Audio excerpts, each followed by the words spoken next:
எதற்காக இந்த பதிவு? நீங்கள் சாயப்பா கிட்ட கெஞ்சி கேட்டதால் வாழ வழி இல்லை, உதவி செய்ய யாரும் இல்லை, என்னுடைய கஷ்ட நஷ்டத்தை புரிஞ்சுக்கிறதுக்கு கூட ஒரு உறவு இல்லை, இருக்கக்கூடிய உறவுகள் என்னை ஏமாற்றுகிறார்கள்னு நீங்கள் இந்த கொஞ்ச நாளாக கதறிக்கிட்டு இருக்கீங்கல்ல, அதற்கு அவர் சும்மா இருப்பாரா? அவருக்கு பதில் கொடுக்காம இருந்தால் அவர் நமக்கு அப்பாவே இல்லை. ஸோ பிள்ளைகளோட தேவைகளை அறிந்து அவருடைய கண்ணீரை துடைப்பதற்கு சாயப்பா சொல்லும் மிக முக்கியமான ஆலோசனைகள் தான் இந்த பதிவு. ஒவ்வொரு மனுஷனும் வாழ்க்கையில் முன்னுக்கு வரணும். ஒவ்வொரு மனுஷனும் 100க்கு 100 ஆரோக்கியமாக வளமான மனிதனா, பலமான மனிதனா இந்த மண்ணில் இருக்கணும், வாழணும். இது அவருடைய விருப்பம். உங்களுடைய விருப்பமும் அதுவாக இருந்தால் இந்த பதிவு உங்கள் வாழ்க்கைக்கு மிகப்பெரிய ஒரு பாதையை அது தரும். ஆரம்பத்தில் பாதை கடினமாக இருந்தாலும் அதை பொருட்படுத்தாமல் அதை எப்படி அந்த பயணத்தை ஆரம்பிப்பது, அந்த பயணத்தோட நோக்கம் என்னவாக இருக்கணும், நீங்கள் வாழ்க்கையில் என்னவாக தான் ஆக போகிறீங்க, உங்கள் ஃப்யூச்சர் எல்லாமே கலந்த பதிவு தான் இந்த பதிவு. இதை நிச்சயமாக இந்த தினத்தன்று கேட்கும்போது கூடுதல் பலமும் கூடுதல் வேகமும் உங்களுக்கு கிடைக்கும். உங்களுக்கு 10% தான் வெற்றி வாய்ப்புனா அது கடவுள் இப்போ இந்த பதிவின் மூலமாக 100 மடங்கு வெற்றி வாய்ப்பை அள்ளி தருவார். சாய்ராம். என் உயிரின் உயிரானவர்களே அனைவருக்கும் வியாழன் தின நல் வாழ்த்துக்கள். குறைகள் இல்லாத மனுஷனே இல்லை, பிரச்சனைகள் இல்லாத மனுஷனே இல்லை. அவன் அதை எப்படி தகர்த்து எரிந்து வெற்றி வாகை சூடுகிறான் அப்படின்றத தான் நாம் பார்க்கணும். அதற்கு முன்னாடி ஒரு விஷயத்தை ஞாபகப்படுத்திக்கோங்க. கடவுளுடைய துணை இங்கே இருக்கக்கூடிய அன்பே சாய் குடும்பத்தில் ஒவ்வொருத்தவங்களுக்கும் இருக்குது. இது இல்லாமல் எத்தனையோ பேர் வாழ்க்கையில் திறமைகள் இருந்தும் அவங்க முன்னுக்கு வராமல் இருக்கிறார்கள். ஆனால் உங்களுக்கு கிடைச்சிடுச்சு. அது பூர்வ ஜென்மத்தோட பந்தம், சொந்தம், இல்லை புண்ணியமாக கூட இருக்கலாம். இப்போ நீங்க இதை இன்னும் உறுதிப்படுத்துவதற்கு உண்டான வழிமுறைகளை மட்டும்தான் நீங்க கவனிக்கணும்.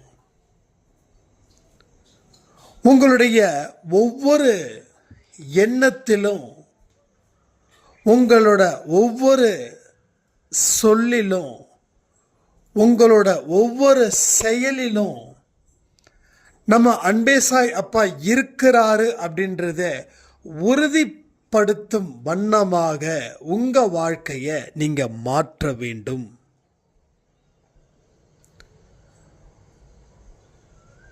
நீங்க உங்ககிட்ட இருக்கக்கூடிய ஒரே ஒரு தப்பான விஷயம் என்ன தெரியுமா? தெய்வத்துக்கிட்ட இது வேணும் அது வேணும் அப்படின்னு நீங்க இனிமே எப்பொழுதும் கேட்கவே கூடாது. ஏன்னா உங்களுக்கு என்ன தேவை இருக்குது அப்படின்றத அவருக்கு தான் தெரியும். நாம நினைக்கிறோம் எனக்கு இது தேவைன்னு. ஆனா உங்களை அவர் இந்த ஜென்மத்தில் மட்டும் இல்லை, பல ஜென்மத்திலையும் உங்களுடன் அவர் பயணித்து கொண்டு இருக்கிறார், பயணிப்பார். அப்போ உங்க கர்மா என்ன, உங்களுடைய எண்ணங்கள் என்ன, எது உங்களுக்கு உண்மையான சந்தோஷத்தை கொடுக்கும், எது உங்களுக்கு தேவையில்லாத துக்கத்தையும் கொடுக்கும் அப்படின்னு பிரித்து பார்த்து அதற்கு உரிய வழிமுறைகள் என்னென்ன இருக்குதோ அதை பிறர் மூலமாக சொல்லி உங்களுக்கு புரிய வைக்கிறார். நம்ம அன்பே சாய் சாய்ராமில் சாந்தின்னு ஒருத்தவங்க, அவங்களுடைய வாழ்க்கையில் இதுதான் தேவை, இது இருந்தால் வாழ்க்கையில் சந்தோஷம் இருக்கும் அப்படின்னு நினச்சி நான் வாழ்ந்தேன். ஆனால் நீங்கள் ஒரு பதிவில் சொன்னீங்க, இது கிடைச்சாதான் சந்தோஷம் அப்படின்ற ஒரு மாய பிம்பத்தில் இருந்து வெளியில் வாங்கன்னு. நான் உடனே அந்த பிம்பத்தில் இருந்து வெளியில் வந்ததுக்கப்புறம் எனக்கு எது தேவை அப்படின்றத கடவுளுக்கு தெரிஞ்சு அதை எனக்கு கொடுத்தாரு. நான் இப்போ 100க்கு 100 சந்தோஷமான, நிம்மதியான, நம்பிக்கையான, மதிப்பு மிக்க ஒரு வாழ்க்கையை நான் வாழ்ந்துக்கிட்டு இருக்கேன் அப்படின்னாங்க. அப்போ நாம எந்த பிம்பத்தில் கட்டமைச்சிருக்கிறோம், எதுல சிக்கிக்கிட்டு இருக்கோம் அப்படின்னா மாயை. அது பெரிய வலை, சுறா மீனுக்கு போட்ட வலை. இருக்கிறதுல மீனில் ரொம்ப பெருசு சுறா. அதை விட பல மடங்கு ஒரு வலை, அந்த வலையில தான் நாம விழுந்திருக்கோம். அப்போ அந்த வலையில இருந்து விழுந்த நாம தப்பிப்பதற்கு கடவுள் ஒரே ஒரு வழியை ஏற்படுத்தியிருக்கிறார். அதுதான் என்னை நீ வணங்கு, என்னை நீ வணங்கு. இது வேணும் அது வேணும்னு சொல்லி கேட்காத. வாழ்க்கையில போராடுவதற்கு மன வலிமையை கேளு, நான் உனக்கு கொடுக்கிறேன். தப்பிக்க நினைக்காத, பயந்து ஓடாத. நீ சரியான ஆளு, இந்த இடத்துல இருந்து நீ தப்பிக்க. உன்னுடைய வாழ்க்கையில நீ ஒவ்வொரு அடியையும் என் மீது நம்பிக்கை உனக்கு இருந்தா அந்த நம்பிக்கையின் அடிப்படையில் எடுத்து வையே. உனக்காக போட்ட வலைய நீ தகர்த்து எரிய நான் உனக்கு துணையா இருப்பேன். இந்த வலையில இருந்து நீ வெளியில வந்துட்டாவே உனக்கு அற்புதம் நடக்க போகுது, இல்லை நடந்துடுச்சுன்னு அர்த்தம். இனியும் அற்புதம் வேணும்னு கேட்காத. உன்னுடைய செயல்கள் மூலமாகவே நீ அற்புதத்தை காண்பாய். இதெல்லாம் சாயப்பா சொல்லக்கூடிய வேர்ட்ஸ். சாயப்பா உங்களை வழி நடத்துவதற்கு உண்டான ஒரு இடம். இந்த சொல்ல நீங்க திரும்ப திரும்ப கேட்கும்போது உங்களுக்குள்ள ஒரு நம்பிக்கை, ஒரு தன்னம்பிக்கை வரும். அதை வர வர வர அந்த வலையை நீ வீழ்த்துவாய். அந்த வலையை நீ கத்திரிச்சு வெளியில வருவாய். வெளியில வந்ததுக்கப்புறம் வலை வேறு நீ வேறு. உள்ள இருக்கிற வரைக்கும் வலையும் நீயும் ஒன்று.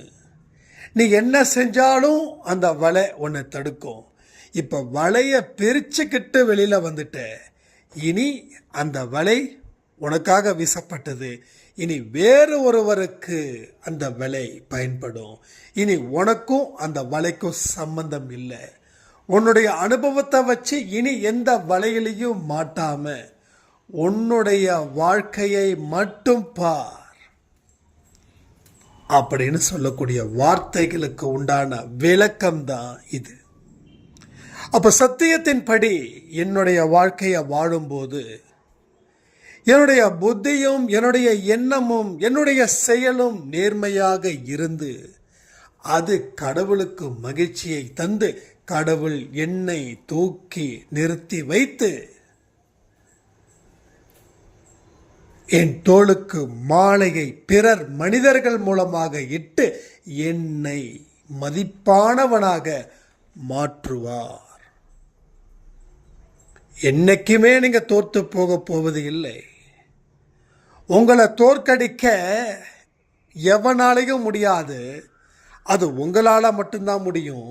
ஏன்னா என்னைக்கு நீங்க கீழே இறங்குறீங்களோ அன்னைக்கு ஆபத்து காத்திருக்குது. என்னைக்கு நீங்க மேலே ஏறிக்கிட்டே இருக்கீங்களோ அன்னைக்கு வாழ்க்கை காத்துக்கிட்டு இருக்குது. ஸோ ஆபத்து காத்திருக்குது, வாழ்க்கையும் காத்திருக்குது. எது உங்களுக்கு உகந்தது அப்படின்றத ஸோ நீங்கள் டிசைட் பண்ணுங்க. நீங்கள் டிசைட் பண்ணால் மட்டும் போதாது. அதுதான் அந்த சிந்தனை, அந்த எண்ணம், அந்த சொல், அந்த செயல் எல்லாமே அதுவாகவே மாறணும். நீங்க வேறு, உங்க எண்ணங்கள் வேறு இல்லை. நீங்க வேறு, உங்க சொல் வேறு இல்லை. உங்க செயல் நீங்க வேறு இல்லை. எல்லாமே இணைக்கப்பட்டவை. என்னதான் நம்ம நடின்னு நிலவ மாதிரி நடிச்சாலும் நம்மளுடைய சுயரூபம் ஏதோ ஒரு இடத்துல வெளிப்படுத்தியே தீரணும். என்னதான் ஒரு பிரில்லியண்டான ஒரு திருட ஒரு வீட்டில் திருடினாலும் அவன் எங்கேயாவது ஒரு தப்பு பண்ணுவான், எங்கேயாவது ஒரு தடயத்தை விடுவான். அந்த தடயத்தை வச்சு ஈஸியாக கண்டுபிடிச்சிடலாம். உதாரணத்துக்கு ட்ரெயினில் ஓட்டை போட்டு கொள்ளை அடித்த கும்பலை ரொம்ப நாள் கழித்து கண்டுபிடிச்சாங்க. ஆனால் அக்யூரேட்டாக ரொம்ப தெளிவாக கண்டுபிடிச்சாங்கன்னா அது விட்ட தடயம். ஏன்னா தர்மம் ஜெயிக்கும், அதர்மம் தோக்கும். அதர்மம் ஜெயிக்கிற மாதிரி இருக்கும், தர்மம் தோக்கிற மாதிரி இருக்கும். ஆனால் ஒரு நாள் இல்லை ஒரு நாள் அப்படியே மாறிடும். ஸோ அந்த தர்மம் ஜெயிச்சது. அப்போ தர்மத்தின் பின்னாடி யார் இருக்கா? கிருஷ்ண பரமாத்மா. அவர் மகாபாரத போரில் யார் நல்லவர்களோ அவர்கள் பக்கம் தெய்வம் நின்றுச்சு. தெய்வம் நின்னது மட்டும் இல்லை, அறிவுரை சொல்லிச்சு. அறிவுரை சொன்னதால தான் அர்ஜுனன் சரியான இடத்துல அவன் தாக்குனான். எதிரிகள் தோற்றார்கள். அர்ஜுனா நீ உட்காரு, நான் சண்டையிடுறேன்னு சொல்லி பரமாத்மா சொல்லல. ஏன்னா செயல் புரிய வச்சது அர்ஜுனனு கிருஷ்ண பரமாத்மா. அதே போல நம்மளையும் நம்ம சாயப்பா செயல் புரிய வைக்கிறாரு. நமக்கு அவர் தான் காட்ஃபாதர், நமக்கு அவர் தான் கிருஷ்ண பரமாத்மா, அவர் தான் ஆசிரியர், அவர் தான் நமக்கு எல்லாமே. ஸோ அவருடைய வழி தனி வழி. அந்த வழியில் நாம் போயிட்டா யாரும் நம்மக்கிட்ட வாலாட்ட முடியாது. யாராவது வாழை ஆட்டுனா கூட அந்த வாழை அவர் ஒட்ட நறுக்கி வச்சிடுவார். ஸோ இது எல்லாவற்றையும் நீங்கள் பொறுமையாக நிதானமாக புரிஞ்சுக்கோங்க. அப்போ தான் கடவுள் சொல்லக்கூடியது எதற்காகன்னு தெரியும். நீங்கள் ஒரு விஷயத்தை கேட்குறீங்க அவர்கிட்ட, எனக்கு இதை கொடு அதை கொடுன்னு, கண்டிப்பாக கொடுக்க மாட்டார். ஆனால் அது கொடுப்பதற்கு உண்டான வழிகளை காட்டு அப்படின்னு சொல்லுங்க, டெஃபினட்டாக அந்த வழிகளை அவர் காட்டுவார். அந்த வழிகளை காட்டி அதற்கு உண்டான பயணத்தை அவரே ஏற்படுத்துவார். ஸோ நிறைய மிராக்கள் நம்ம சாயப்பா செய்ய போறாருன்னா உங்களால் நம்ப முடியுதா? சத்தியமாக உங்களால் நம்ப முடியாது. ஏன் தெரியுமா? ஒரு சாதாரண வாழ்க்கை வாழ்ந்தா போதும் அப்படின்னு நினைக்கிற நமக்கு இவ்வளவு பெரிய மிராக்கிள் அவரால் எப்படி செய்ய முடியும் அப்படின்னு. இப்படிதான் 2020 ஒரு சாய்ராம் கேட்டாங்க, எங்க 3 வேளை சாப்பாடு கிடைச்சா போதும், ஒரு பாதுகாப்பு இருந்தால் போதும், யாருடைய கையையும் எதிர்பார்க்காம என் கையே எனக்கு உதவியா இருந்தா போதும், நீங்க என்ன மிராக்கிள் அப்படின்னு. அதே சாய்ராம் இன்னைக்கு மொத்தம் 3 இடத்துலையோ 4 இடத்துலையோ ஹோட்டல் வச்சு ஆர்கனைஸ் பண்ணியிருக்காங்க. Without any relationship supports. எந்த சொந்தக்காரரும் இல்லை. அதாவது நம்ம மனசு எந்த அளவுக்கு பாசிட்டிவாக இருக்குதோ அதற்கு தகுந்தது போல மக்கள் கூடுவார்கள். அதற்கு தகுந்தது போல மக்கள் கூடுவார்கள். இது உண்மை. இது 100% உண்மை. இது பொய்யே இல்லை. நீ எப்படிப்பட்டவனா இருக்கியோ, உன் மனசு எப்படி இருக்குதோ அதற்கு தகுந்த மாதிரி தான் வாழ்க்கை. கணவனோ மனைவியோ நம்ம மனசுக்கு தகுந்த மாதிரி. இதை உங்களால் நம்ப முடியாது. நீங்கள் நம்ப முடியலன்னா அது பொய் ஆகாது. கொஞ்சம் இலகின மனசு, கொஞ்சம் நல்லது செய்யக்கூடிய மனசில் நீங்கள் இருந்து பாருங்கள். கண்டிப்பாக சொல்கிறேன், டெஃபினட்டாக சொல்கிறேன், உங்கள் லைஃப் பார்ட்னர் எவ்வளவு மோசமான ஒரு மனுஷனை பேர் எடுத்தாங்களோ அவங்க கூட மாறிடுவார்கள்.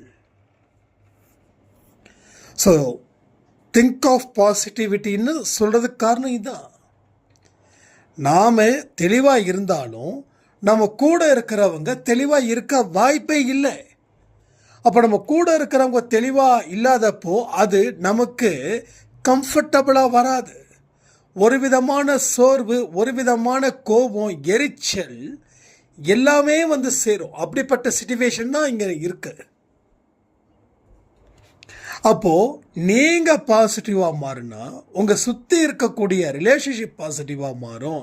நீங்கள் நெகட்டிவாக இருந்தால் அவங்க யாரும் மாற மாட்டாங்க. அப்போ என்னால் தான் மற்றவங்க மாறலையான்னு கேட்கக்கூடாது. அதுவும் உண்மை, இதுவும் உண்மை. நீங்கள் சரியாக ஆயிட்டா எல்லாமே படிப்படியாக சரியாக்கிடுவார் கடவுள். ஏன்னா உங்கள் நல்ல மனசுக்கு ஏற்றது போல தான் அவரால் கொடுக்க முடியும். ஒரு நல்லவனுக்கு திருப்பி திருப்பி கஷ்டம் வந்தால் அவன் கெட்டவனாக மாறிடுவான். கடவுள் அதை அனுமதிக்கலை. ஆனால் மனுஷன் புரிஞ்சிக்காம அவசரப்பட்டு ஒரு தப்பான முடிவெடுத்து அவன் அந்த மாய வலையில் சிக்கிக்கிறான். ஸோ சிக்கிறது இவன் தான், வேற யாரும் இல்லை. இவன் சிக்க வைக்கப்பட்டதான் நம்புறான், இல்லை இவன் தான் போய் விடுறான். நான் ஏமாற்றுபவர்களை என்றைக்குமே குறை சொல்ல மாட்டேன். ஏமாந்ததுவனை தான் நான் குறை சொல்லுவேன். ஏன்னா அது அவனுடைய தொழில். அதை வச்சு தான் அவன் வாழ்க்கையை வாழ்ந்துட்டு இருக்கான். நீ எதுக்கு ஏமாந்த? அவனை ஏமாற சொன்னான். நம்ம மனசு எதை நோக்கி போகுதோ அது நமக்கே வந்து சேருங்க. அப்போ நம்ம மனசு தேவையில்லாத ஆசைகளில் போய் சேர்ந்துடுச்சுன்னா அவனுக்கு சந்தோஷமாக கிடைக்கும், துக்கம்தான் கிடைக்கும். அதுதான் இங்கே நடக்குது, இங்கே கிடைக்குது. எப்பொழுதும் அதுதான் இங்கே தொடர்ந்து தொடர்ந்து தொடர்ந்து ஒவ்வொரு மனுஷனுக்கும் நடந்து கொண்டு இருக்கிறது. ஸோ இதை சரி செய்யணும் தானே. அதை சரி செய்வதற்காகத்தானே கடவுள் இந்த ஜென்மத்தில் நம்ம கூடவே இருந்து அதற்குண்டான ஆலோசனைகளையும் வழங்கி கொண்டிருக்கிறார். இன்னைக்கு நான் கத்துறது போல எத்தனையோ உங்கள் அம்மா, உங்கள் அப்பா, உங்கள் நம்பிக்கைக்குரியவர்கள், உங்கள் வெல்விஷர்ஸ் எல்லாமே கத்திருப்பாங்க இதை செய்யாதுன்னு. அப்போ செய்யாதுன்னு சொன்னது யாரு? அப்போ இதை செய்யணும் சொன்னது யாரு? செய்யாதன்னு சொன்னது நல்லவர்கள் கூட்டம், தெய்வத்தோட கூட்டம். இதை செய்யணும் சொன்னது தீயவர்கள் கூட்டம், பிசாசுக்களின் கூட்டம். அப்போ ஏதோ ஒரு கூட்டம் ஒன்றை செய்ய சொல்லுது, ஏதோ ஒரு கூட்டம் ஒன்றை செய்ய வேண்டான்னு சொல்லுது. இப்போது நல்லவர்கள் சொல்லக்கூடிய வார்த்தைகள் இங்கே கசக்குது, தீயவர்கள் சொல்லக்கூடிய வார்த்தைகள் இனிக்குது. கடைசியில் மனுஷன் தீயவர்கள் என்ன சொல்கிறாங்களோ அதை செய்கிறான். ஏன்னா அது அவனுக்கு மேலும் சந்தோஷத்தை கொடுப்பதால். இப்போ நம்ம என்ன இடத்துல இருக்கோம் அப்படின்னா, மதில் மேல் இருக்கக்கூடிய பூனை போல இருக்கும். அப்படியா இப்படியான்னு தெரியல. ஆனால் நம்ம என்ன சொல்கிறோம் அன்பே சாயில, நல்லவர்கள் பக்கம் குதித்து விடுங்கள், கண்ணை மூடி குதிச்சிடுங்க. இதுக்கு நீங்கள் கேப் எடுக்காதீங்க. கேப் எடுத்தால் அது இன்னும் பெரிய அளவில் பிரச்சனையாயிடும். சட்டுன்னு குதிச்சிடுங்க, பார்த்துக்கலாம். ஆரம்பத்தில் கண்டிப்பாக கஷ்டம்தான், துயரம்தான், துன்பம்தான். ஆனால் போக போக இதில் கிடைக்கக்கூடிய இன்பமோ வேற மாதிரி. ஆனால் ஆரம்பத்தில் அங்கே சந்தோஷம் எல்லாமே அப்படியே ஹாப்பியாக இருக்கும். ஆனால் போக போக ரத்தத்தை உறிஞ்சிடுவாங்க. ரத்தம் இல்லைன்னா எதுவுமே இல்லை. அந்த லெவலுக்கு நாம் போயிடுவோம். அதனால தான் ரொம்ப ஜாக்கிரதையாக பார்த்து பார்த்து பார்த்து பார்த்து மூவ் ஆகணும். ஸோ அதன்படி வாழ முயற்சிகள் செய்யுங்கள். எல்லா பதிவுலையும் நான் சொல்கிறது முயற்சி செய்யுங்கன்னு தான். நீங்கள் முயற்சி செய்ய செய்ய செய்ய அனுபவம் வேற லெவலில் கிடைக்கும். நல்ல விஷயங்க ஒன்றும் இல்லை. இந்த ஒரு வாரத்துக்கு நான் எந்த தப்பு செய்ய மாட்டேன், எந்த பொய்யும் சொல்ல மாட்டேன் அப்படின்னு இருந்து பாருங்களேன். அதே ஒரு பெரிய சேலஞ்சாக இருக்கும். என்னைக்கு நீங்கள் நல்ல காரியங்களை செய்கிறீங்களோ அப்போ தான் உங்கள் மேலே உங்களுக்கு மதிப்பு வரும். அந்த மதிப்பு பலரால் மதிக்கப்படும். நம்ம ஷார்ட்ஸில் கூட சொல்லணும், உன்னை நீ மதிக்கலைன்னா உலகத்தில் இருக்கக்கூடிய மக்கள் எப்படி மதிப்பான்? அதுக்காக உன்னை போலியாக மதித்தா அது ஒன்று செட் ஆகாது. உண்மையாகவே நீ மதிக்கிறது போல உன்னுடைய வாழ்க்கையை நீ மாற்ற வேண்டும். மாற்ற முடியாததுன்றது இந்த உலகத்திலே எதுவுமே இல்லை. சும்மா சும்மா சும்மா மாற்ற முடியல, நான் ட்ரை பண்ணேன், என் வாழ்க்கை இப்படி, என் வாழ்க்கை அப்படி, இதை எத்தனை நாள் சொன்னாலும் அது தீராது. அது இறுதி வரையும் சொல்லி கொண்டு தான் இருப்பீர்கள். அதனால தான் சொல்கிறேன், புதிய அனுபவத்தை ஏற்படுத்தி புதிய வாழ்க்கையை வாழ்ந்து கடவுளுடைய பாதத்தில் உங்கள் வெற்றியை காணிக்கை ஆக்குவதற்கு தயாராக இருங்கள். உங்கள் வயசை பற்றியோ, உங்கள் படிப்பை பற்றியோ, உங்கள் வருமானத்தை பற்றியோ, உங்கள் ஸ்டேட்டஸை பற்றியோ கவலைப்பட வேண்டாம். ஒரே ஒரு தகுதி, நீங்கள் யாருன்னா சாயப்பாவுடைய அன்பு குழந்தை. அந்த ஒரே ஒரு தகுதி இருந்துச்சுன்னா போதும், எல்லா தகுதியும் வரும். எனக்கு அந்த தகுதி இல்லை, இந்த தகுதி இல்லைன்னு சொல்லாதீங்க. ஏன்னா இதை விட பெரிய தகுதி என்னன்னா, சாயப்பா உங்களுடைய தகப்பனா, உங்கள் குருவா இருக்கிறதால உங்களுக்கு அந்த ஒரே ஒரு தகுதி போகுதும் நீங்கள் வாழ்க்கையில் மிக பெரிய இடத்துல வருவதற்கு. ஸோ தெய்வத்தினோட அருள் நமக்கு கிடைக்கணும். கிடைக்கிறது போல நம்ம வாழ்க்கையை வாழணும். ஒன்று. ரெண்டாவது, தொடர்ந்து முயற்சிகள் செய்யணும். விடாமுயற்சி விஸ்வரூப வெற்றின்னு சொல்லுவாங்க. அதில் காலடி எடுத்து வைக்கணும். அடுத்தது, உன் கையே உனக்கு உதவி செய்யும். நீ மாறினால் மாறாமல் இருந்தால் எதுவும் நடக்காது. நீ மாறினா எல்லாமே நடக்கும்.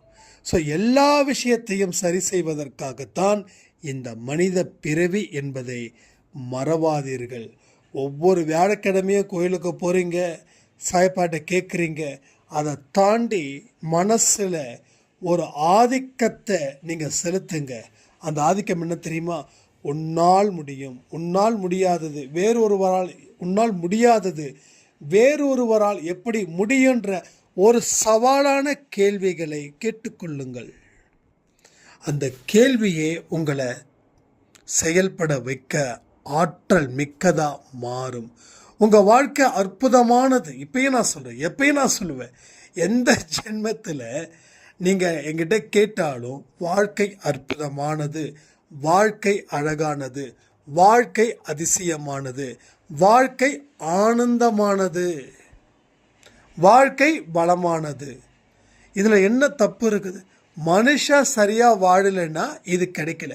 ஆனால் சரியாக வாழ்ந்தால் இதை மட்டும் இல்லை, இதுக்கு மேலே இருக்கக்கூடிய விஷயங்களும் உங்கள் வாழ்க்கையில் கிடைக்கும்.